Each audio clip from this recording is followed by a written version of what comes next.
Welcome to our channel, Book by Book. Life often throws some tricky situations our way, doesn't it? Especially when it comes to dealing with people. So today, we're doing a focused summary of a really helpful resource. Jon P. Bloch's book, Handling Difficult People. Easy instructions for managing the difficult people in your life. We're going to dive into the key lessons, the, simple concepts, and the actionable steps Bloch outlines. Because let's be honest, pretty much everyone has someone like that in their life, right? That person who just drains you. Could be at work, could be family. Absolutely. It's almost unavoidable. And what's interesting about Bloch's book, even though it came out back in 2013, is how relevant it still feels. Especially now, I think, with work and home life blurring constant connection. Being able to handle these, difficult interactions isn't just nice to have. It's pretty much essential. That really hits the nail on the head. We need a strategy, not just wishful thinking. And Bloch basically promises this clear roadmap, Yeah. for spotting these patterns, figuring them out, and then, crucially, responding in a way that works.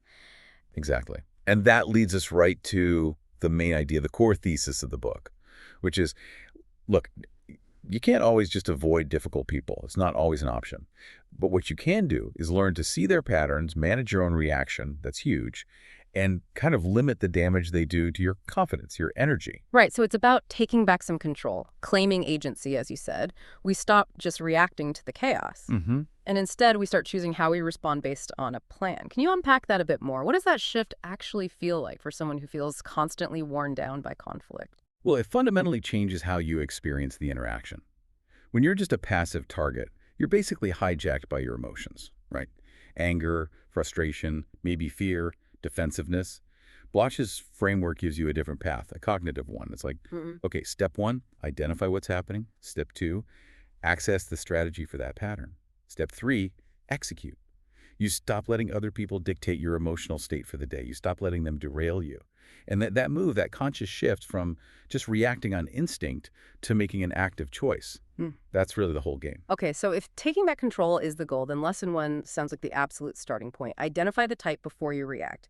My first instinct, when someone's rude or cuts me off, is just to react to that specific thing. But Bloch says that's the wrong way to go about it. Why? Yeah, he argues that conflicts often blow up because we react to the immediate behavior like it's just a random event, an isolated attack. Yeah. Instead of seeing it as, part of a predictable pattern, think of it like maybe like playing chess. If you don't know the rules, every move the other person makes seems random, maybe hostile. But once you understand the rules, once you name the game, as Bloch puts it, you suddenly know what to expect, what the possible moves are. You have a strategy. Ah, okay. That actually takes some of the personal sting out of it immediately. If I realize I'm dealing with, say, a know-it-all, I understand their motivation might be more about needing to feel smart than actually attacking me personally. Then I can use the right approach. Exactly right. And Bloch gives us this kind of foundational cheat sheet. It's a list, a taxonomy of the 10 most common difficult personality types he identifies. Knowing these types lets you pick a strategy that's actually designed for that specific dynamic, instead of just flailing against the behavior itself. This list feels pretty crucial then for our listeners to start recognizing these patterns. Could you lay out Bloch's 10 types for us? Sure thing. These are the ones Bloch flags as most often causing trouble and draining our energy. First, the big bully uses intimidation, aggression. Second, the big mouth, dominates conversation, doesn't really listen. Third, the brick wall, that silent, unresponsive type, just passively frustrating. Ugh, I know that one. Right. Then fourth, the constant complainer always finds fault, looking for validation through negativity. 5 is the drama queen creates crises to get attention. 6, the know-it-all needs to seem superior, often interrupts or corrects people. 7, the procrastinator uses delay tactics, avoids responsibility, frustrates others that way. 8, the snooty snob acts superior, judgmental. 9, the temper tantrum type uses emotional outbursts, anger, to gain control. And finally, number 10, the two-faced gossips, manipulates, says one thing to you, another behind your back. Wow, that's quite a list. Covers a lot of ground. And Bloch doesn't just label them right. He explains the specific damage each type does, and therefore the specific defense you need. Let's maybe dig into 3 of those that feel particularly draining. We touched on the know-it-all already. Right, the know-it-all. Often this comes from a place of deep insecurity, but it manifests as arrogance. They have this fear of not being seen as important or smart, so they compensate by dominating, correcting. And like we said, arguing facts with them, it's usually a trap. It just feeds their need to perform, to show how much they know. So the strategy isn't about winning the factual argument. It's more about tactically managing the situation. We mentioned asking questions, maybe slightly off-topic ones. What's the thinking there? When you ask them a detailed question, maybe about a secondary aspect of their point, like, okay, interesting idea, what would the long-term maintenance cost look like on that? You're doing a couple of things. One, you're giving them the floor, which satisfies their need for attention, lets them feel heard. But two, you're channeling it. You're making them think, maybe slowing them down a bit because they have to address a specific, sometimes complex, point. And crucially, that pause, that shift, gives you the chance to then redirect the conversation back to the main agenda. You manage their need without getting run over. Okay, that makes sense. Now, what about a different kind of difficult, the constant complainer? They might not attack your ideas directly like the know-it-all, but wow, they can just suck the positivity out of a room. Yeah, the complainer, their motivation is often quite passive. They're usually not actually trying to solve the problems they complain about. It's more about seeking connection or getting validation for how bad things are, how much they're suffering. If you jump in trying to fix everything for them, you actually become part of the problem. You get stuck in this negative loop with them. They need to feel heard, yes, but offering solutions often scares them because the crisis is kind of their identity. That's a really interesting point. If the complaining is actually a bid for connection or validation, what's the strategy? How do you respond without getting sucked into that negativity vortex? Bloch suggests what he calls acknowledge and isolate. You have to first acknowledge the feeling, gosh, I hear how frustrated you are with that deadline. You validate that bit. But then, immediately, you isolate the scope. You refuse to get drawn into a discussion about everything that's wrong with the world. Instead, you pivot. Okay, I hear your concern. To be helpful right now, maybe we could pick just one specific issue we could actually tackle in the next, say, 10 minutes. Hmm. So you're validating them, but you're also setting a clear, action-oriented boundary. Got it. Validate the feeling, limit the scope. Okay, let's tackle one that feels more like a direct threat. The big bully. This person isn't looking for validation, they seem to want submission. Their style is loud, aggressive, designed to make you freeze or back down. Exactly. The bully thrives on creating emotional shock. They want to trigger that primal fight-or-flight response in you. Because if you react by getting angry and fighting back, or if you just freeze up and shut down, either way, they feel like they've won. They've controlled the situation through intimidation. So the strategy here involves staying calm, easier said than done, I know, using very non-defensive language, and combining that with that redirect technique we'll talk more about soon. Can you give a quick example? Say a bully yells at you in a meeting. Okay, yeah. Imagine the bully shouts, "This report you did is absolute garbage. Did you even think about this?" The reactive response is either shouting back, "It is not garbage," or maybe crumbling and apologizing profusely. Both give the bully power. The strategic response, Bloch suggests, is to actually lower your voice slightly, stay calm, and focus purely on the objective facts. Use neutral language. Something like, okay, I understand you have strong feelings about this report. Could you point to the specific section or data point that concerns you the most? See how that shifts it. You're forcing them to move from just a broad emotional attack to a specific functional point. It kind of deflates the aggression. You're taking the focus off you as the target and putting it onto the work or the data. They lose their emotional punching bag. Precisely. And realizing that each type needs a specific, sometimes counterintuitive response. That's why lesson 1, identifying the type, is absolutely foundational to Bloch's whole approach. Okay, so we have the framework for recognizing who we're dealing with. Now we need to look inward. Lesson 2 sounds critical for just surviving this long term. Separate the person from the pattern. This is about the mental shift, right? Protecting ourselves from burnout. It really is. This is the moment where we try, consciously, to stop taking their behavior so personally. Bloch emphasizes that difficult behavior is often a symptom. It's usually not about you. It often stems from deeper issues within that person, maybe stuff from their childhood, unmet needs for control or validation, maybe just a deep-seated fear of being insignificant. I find this idea really helpful personally, but I do have a question, something I imagine listeners might wonder too. If we start thinking, oh, their toxic behavior comes from their childhood, isn't there a danger we start making excuses for really bad behavior, like justifying abuse or just unacceptable actions? That's a really important point, and Bloch is very clear on this. Understanding the potential root cause does not mean excusing the behavior. Absolutely not. The purpose of doing this analysis, this separation, is purely internal. It's for your benefit, the person on the receiving end. It's a tool to help you depersonalize the interaction. Ah, okay. So it's about managing my internal reaction, not about letting them off the hook externally. Exactly. If you personalize it, they hate me, they're deliberately trying to undermine me, you get triggered emotionally, you feel hurt, defensive. But if you can manage to depersonalize it, okay, this person seems to have a strong need to control situations, maybe due to insecurity. It creates a bit of mental distance. And that distance is crucial. It gives you the space to respond thoughtfully, using the strategies, instead of just reacting emotionally. Let's use the constant complainer again. If I can see their relentless negativity not as a personal attack on my efforts or my optimism, but maybe as, like you said, a pattern rooted in anxiety or a need for attention. Then you don't feel obligated to jump in and fix their entire emotional state, which is impossible anyway. The internal script changes. It goes from, oh no, I have to convince them things aren't actually that bad, to something more like, okay, I recognize this pattern of anxiety. Now what's my boundary strategy here? Like recognizing a storm is coming. You don't try to stop the rain, you get your umbrella. The strategy is your umbrella. You're sheltering yourself. That makes sense. But using these strategies, having that umbrella ready, that takes energy. Which leads us perfectly into what Bloch calls lesson 5, and it seems smart he puts it relatively early. Build your emotional armor. If our own battery is dead, the best tactics in the world won't help.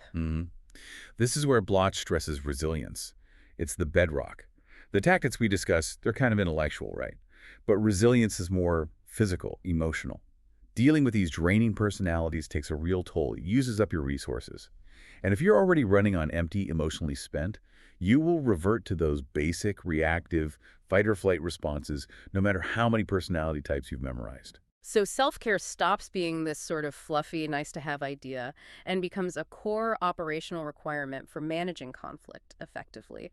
What are the specific things Bloch suggests for protecting that emotional energy? He gives a pretty practical three-part approach to keeping your personal battery charged. First, it's about radical self-awareness. You have to learn to recognize your own early warning signs of getting depleted, feeling overwhelmed, getting irritable, and crucially, being willing to pause the interaction right then and there, even mid-sentence if you have to. Second is about actively counteracting the negative story they might plant in your head. Difficult people, especially maybe the two-faced or the snooty snob, can really make you doubt yourself. So Bloch suggests keeping a log could be mental, could be written down of times you did successfully hold a boundary or small wins you had in dealing with them. This hard evidence helps fight back against their draining effect. Like keeping score, but focusing on your defensive successes. That puts the focus back on your agency, not their impact. Interesting. Exactly. And the third part is proactive investment in recharging. This means consciously scheduling rest, finding quiet time for self-reflection, maybe journaling to process and let go of any emotional residue from these encounters, and really importantly, actively spending time with supportive, positive people in your life. They're like your emotional scaffolding, especially when difficult personalities try to undermine you. Let's apply this to the brick wall. That Yeah. type is so frustrating because they don't attack you directly. They just give you nothing. Silence, shrugs, maybe one-word answers. Trying to get information or engagement out of them is exhausting. It really is. It's like shouting into the void. It drains your energy through a vacuum. And Bloch insists that if you leave an interaction with a brick wall feeling totally depleted, you can't just brush it off and move to the next thing, because that feeling, that emotional residue, will bleed into your next meeting, your next task, your interaction with the next person. So an immediate self-care response is needed. So the action isn't trying to figure out why the brick wall is like that, but fixing your internal state right after. Maybe take a 5-minute walk. Scribble down your frustrations in a notebook, not to analyze them, just to get it out so you don't carry that anger depletion forward. Precisely. It's like preventative maintenance for your own resilience. If you skip this self-care step, lesson 5, you undermine your ability to depersonalize, lesson 2, which then makes it almost impossible to effectively use the practical tools we're about to discuss, lessons 3 and 4. That mental shift and self-protection, they're the foundation for everything else. Right, okay. So with our emotional armor hopefully bolstered, we can move into the really practical external actions. Lesson 3, set clear boundaries and choose your engagement. This sounds like where Bloch gets really direct, basically saying you don't have to just sit there and take it. Yes, and this can be such a relief for people to hear. Bloch is very clear. Sometimes minimizing your contact, or even outright avoidance, is not only valid, it's often the smartest choice. We often feel this social pressure, to always engage, to be polite, to hear everyone out.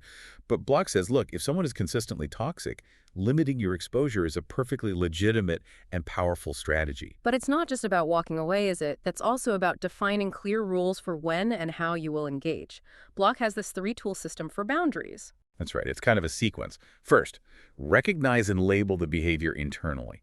You have to consciously say to yourself, okay, this is the big mouth dominating again, or, here comes the temper tantrum. Naming it gives you clarity. Second, set the clear boundary. This needs to be stated explicitly, focusing on the behavior, not attacking the person's character. Something like, I need to pause this conversation if the volume stays at this level, or I can't continue if I'm being interrupted. And third, and this is crucial, follow through or escalate. You absolutely must be prepared to enforce the boundary you just set. That might mean ending the call, leaving the room, saying we'll have to reschedule, or, in some situations, bringing in a third party like HR if the behavior crosses lines and continues. That follow-through part, that's where it gets tough for a lot of people, myself included. We don't like conflict. But Bloch's point is, if you set a boundary and then let them walk all over it, you've actually made things worse. Exactly. An unenforced boundary teaches the difficult person that your limits don't actually matter, that they can ignore what you say. It reinforces their pattern. So you have to communicate through your actions that the boundary is a non-negotiable condition for interacting with you, not just a polite suggestion. Let's take the drama queen, for example. Maybe a friend or family member who always seems to have a five-alarm fire going on, demanding your immediate, intense emotional support. Yeah, they're exhausting because the crisis is the communication, right? And they need you to drop everything and validate how huge and urgent their self-created chaos is. Right. The reward they seek is your intense, immediate emotional energy and attention. So the boundary needs to target that reward mechanism. You limit your availability based on the nature of the conversation. Okay, so instead of immediately diving into the swirling drama, I might need to say something like, wow, that sounds really stressful. I care about you, but I only have the bandwidth right now to talk about concrete steps or possible solutions. I can't really rehash the whole situation again, but if you want to brainstorm one thing you could do next, I'm here for that. That is a perfect example. You're limiting your availability specifically for the drama replay part while still offering support for constructive action. You're essentially saying, I'm a resource for problem solving, not an audience for the performance. And Bloch actually encourages listeners to do this proactively. He calls it the actionable boundary challenge. Just take a moment today, think of one specific difficult interaction and write down, if X behavior happens, I will respond with Y boundary. Just having it ready makes a huge difference. That preparedness idea leads right into lesson 4. Respond rather than react. Okay, so sometimes we can't avoid the interaction. We have to engage. Bloch says the power lies in keeping control of ourselves, right? Because conflicts escalate when we just fall into that fight or flight instinct. Absolutely. That immediate gut reaction is almost always defensive and usually just pours fuel on the fire. So Bloch offers this really practical 3-step system to override that instinct and replace it with conscious control. He calls it the pause, ask, redirect system. This is like the core muscle we need to build. Let's break that down. First step, the pause. Why is just stopping for, say, 3 seconds so important? It feels like a long time and a tense moment. It does feel long, but physiologically, it's incredibly important. That pause literally interrupts the automatic stress response, the adrenaline surge.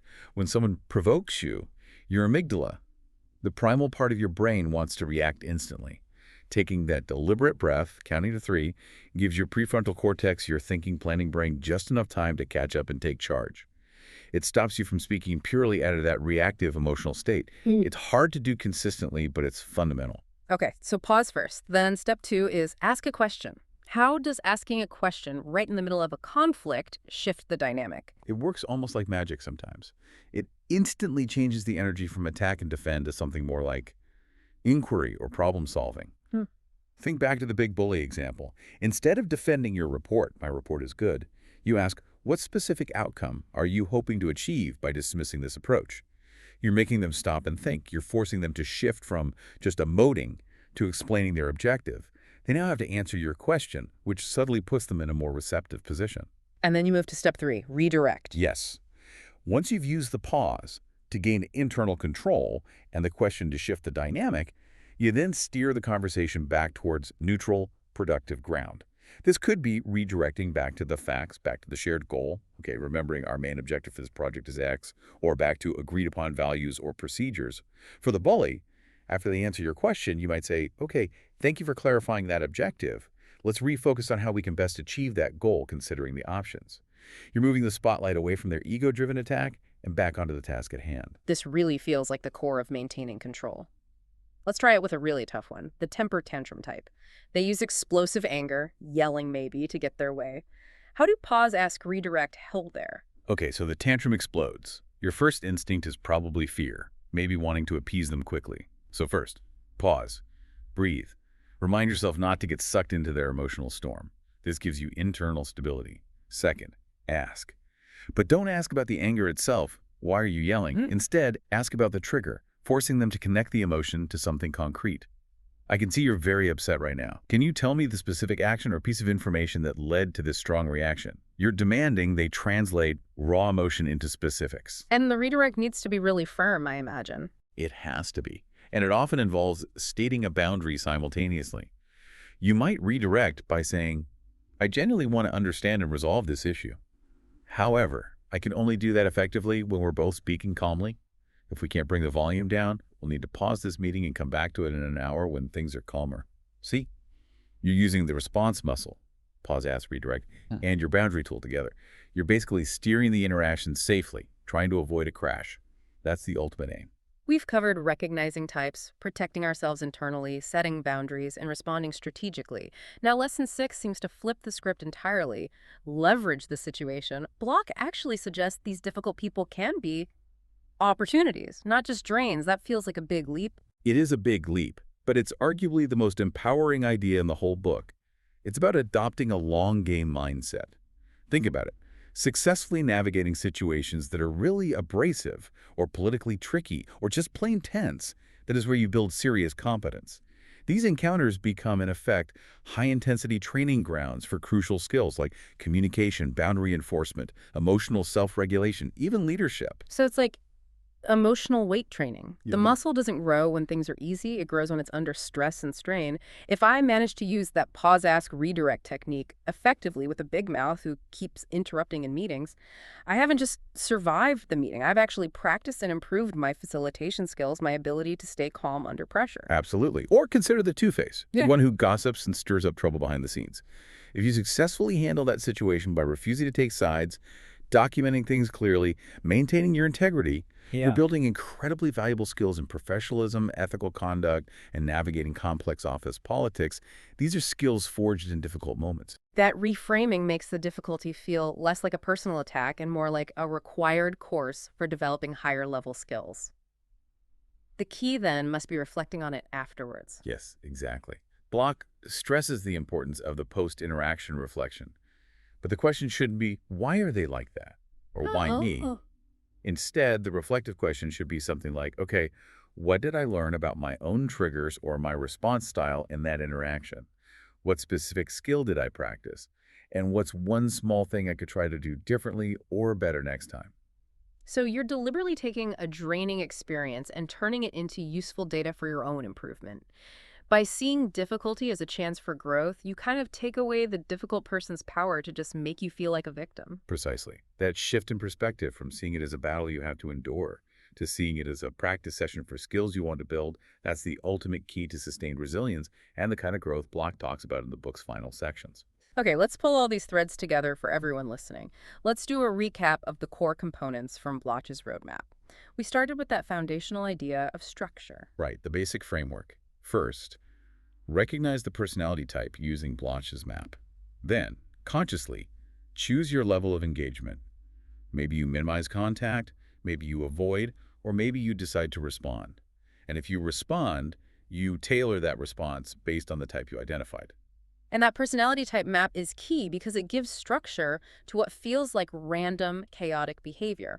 We also talked about the mental shift, separating the behavior from the person to stop taking it so personally. And remembering that minimization, just reducing contact, is a totally valid and often powerful strategy. And underpinning all of it is that crucial shift from just reacting emotionally to choosing a structured, intentional response. And that requires protecting our own energy through self-care. Exactly. Response over reaction, fueled by resilience. So for immediate use, Bloch gives us these 8 really practical takeaways, things you can start doing, like today, to build that response muscle. Let's list them out clearly. Okay, first, list the 10 types Bloch identifies, and just pick the one pattern you seem to run into most often right now. Just naming it is the first step to gaining power over it. Good starting point. Second, specify a boundary for that type. Actually write it down. Make it clear and something you can actually enforce. Like, if my coworker starts complaining nonstop about unsolvable problems, I will listen for 2 minutes, validate their feeling, then state I need to focus on actionable items and pivot the conversation or end it. Concrete. I like it. Third, practice the pause. Make it a habit. Before you respond to anything frustrating or aggressive, take that 3-second breath. Force that gap between stimulus and response. Fill with that vital space. Fourth, when things start to escalate, immediately ask a clarifying question. Remember, this shifts the dynamic away from attack defense and towards inquiry. What's the outcome you're looking for here? Fifth, have an exit plan, especially for the really difficult types, like maybe the brick wall where you get nothing or the temper tantrum where things could get explosive. Know beforehand how you will disengage, physically leave, end the call, bring in support. Essential for safety and sanity sometimes. Sixth, consciously recharge after drama. If you have a draining interaction, do something immediately afterwards to reset. Go for a quick walk, journal for 5 minutes, call a supportive friend. Don't let that negativity bleed into the rest of your day. Crucial for preventing burnout. Seventh, log your wins. Keep track, even just mentally, of the times you did manage to hold a boundary or respond calmly or use one of these techniques successfully.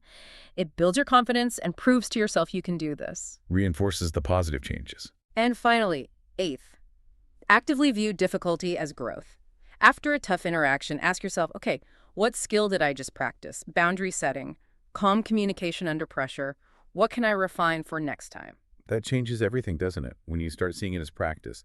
And if you actually start implementing these 8 steps, even just 1 or 2 consistently, the whole idea of handling difficult people shifts. It stops feeling like this awful burden you just have to endure, and it starts feeling like a skill you're deliberately developing. Like you said, the difficult people probably won't disappear entirely, but you show up differently. You approach it with more stability, more clarity, more control.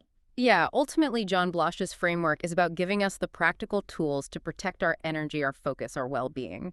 The power really comes from recognizing those patterns, committing to our boundaries, and choosing our response instead of just reacting to the chaos. And when you apply these strategies consistently, you genuinely shift from feeling like you're just at the mercy of other people's difficult behavior to feeling like you're in the driver's seat of your own responses. You maintain your stability, your effectiveness, regardless of what's swirling around you. So maybe the final thought here, something Bloch really inspires, is this. When you next encounter that really challenging coworker or family member, whoever it is, try to remember it's not just about getting through it. It's actually a chance to practice, a chance to grow. With the right tools, the right mindset, you don't just handle difficult people, you can actually become stronger, more skillful because of them. Okay, so here's a quick recap. The top 5 key lessons in a nutshell. First, read A. Recognize the personality type before you engage. Know who you're dealing with. Second, set clear boundaries. You need to reduce your exposure to toxic behavior. Protect your space. Third, pause. Ask a question. Redirect. Remember that sequence. Don't just react emotionally. Fourth, self-care is critical. You've got to recharge your emotional battery, especially after draining interactions. And fifth, try to see these difficult encounters as opportunities for growth, not just battles to be survived. We really hope this summary helped you gain some clarity, maybe some confidence, for handling those inevitable challenges in life. Please remember to subscribe to our channel, Book by Book, for more helpful book summaries like this one. If you found it useful, please share it with others who might benefit and give this summary a like. Your support really does motivate us to keep finding and sharing the best book summaries we can.